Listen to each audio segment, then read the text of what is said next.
আসসালামু আলাইকুম প্রিয় বন্ধুগণ। আপনারা নিশ্চয়ই জানেন যে পারস্য উপসাগর এখন খুব উত্তপ্ত অবস্থায় বিরাজ করছে। সেখানকার নীল জলরাশিতে দীর্ঘকাল ধরে মার্কিন আধিপত্য হ্রাস টানতে হচ্ছে এবার। সম্প্রতি গোপন সূত্রে ও ৬টি গোয়েন্দা সূত্রে জানা গেছে চীন তাদের অত্যন্ত শক্তিশালী CM-302 সুপারসনিক মিসাইল দিয়ে ইরানকে সশস্ত্র করেছে। এই একটি পদক্ষেপে চিরতরে বদলে দিয়েছে পারস্য উপসাগরের সামরিক পরিস্থিতি। এইচিস ডিফেন্স বনাম চীনা মিসাইল, যেখানে থমকে গেছে বিশ্ব ব্রহ্মাণ্ডের দানবীয় শক্তির মার্কিন যুক্তরাষ্ট্রের নৌবহর।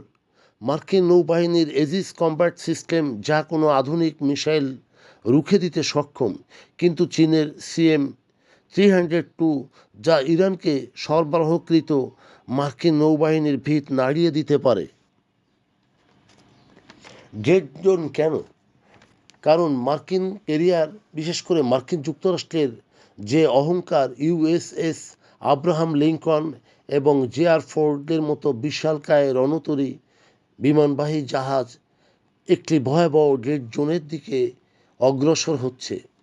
সাধারণত মার্কিন নৌবাহিনী এজিস ডিফেন্স সিস্টেম বিশ্বের অন্যতম সেরা সুরক্ষা হিসেবে পরিচিত, কিন্তু চীনের ম্যাক-3 গতির যে মিসাইল সেই সুরক্ষাকে বৃদ্ধাঙ্গুলি দেখাচ্ছে এবং সেটি এক দারুণ অবস্থায় নিয়ে গেছে।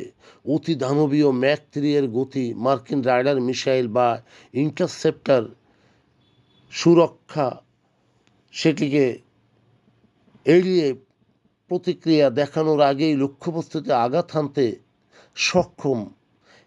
এজিস ডিফেন্সের সীমাবদ্ধতা প্রচলিত ব্যালিস্টিক মিসাইল রুখে দেওয়া গেলেও সমুদ্রপৃষ্ঠ দিয়ে ধেয়ে আসা এই সুপারসনিক ক্রুজ মিসাইলগুলো শনাক্ত করা কঠিন হয়ে পড়ে, যা বিশেষ যে কোনোভাবে বলা হয়েছে যে বেজিং যদি তেহরানকে এই গোপন চুক্তি সরাসরি সরবরাহ করে তাহলে মার্কিন আধিপত্যবাদ সেখানে চ্যালেঞ্জ হয়ে দাঁড়াচ্ছে। যদিও ইরান এই উন্নত প্রযুক্তি ব্যবহার শুরু করেনি এবং এটি শুরু করলেই তবে পারস্য উপসাগরে মার্কিন নৌবহর অবাধে বিচরণ শুধু ঝুঁকিপূর্ণই হবে না, বরং প্রলয়ঙ্কারী যুদ্ধের দিকে মোড় নিতে পারে।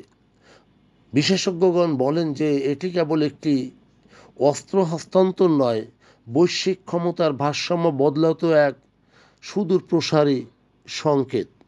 প্রিয় বন্ধুগণ, যদি আমাদের এই তথ্য গল্প আপনার ভালো লাগে তাহলে লাইক এবং শেয়ার দিন, এবং এখন আজ আমাদের সঙ্গে থাকার জন্যে ধন্যবাদ। আমাদের ফলো দিন এবং সাবস্ক্রাইব করুন।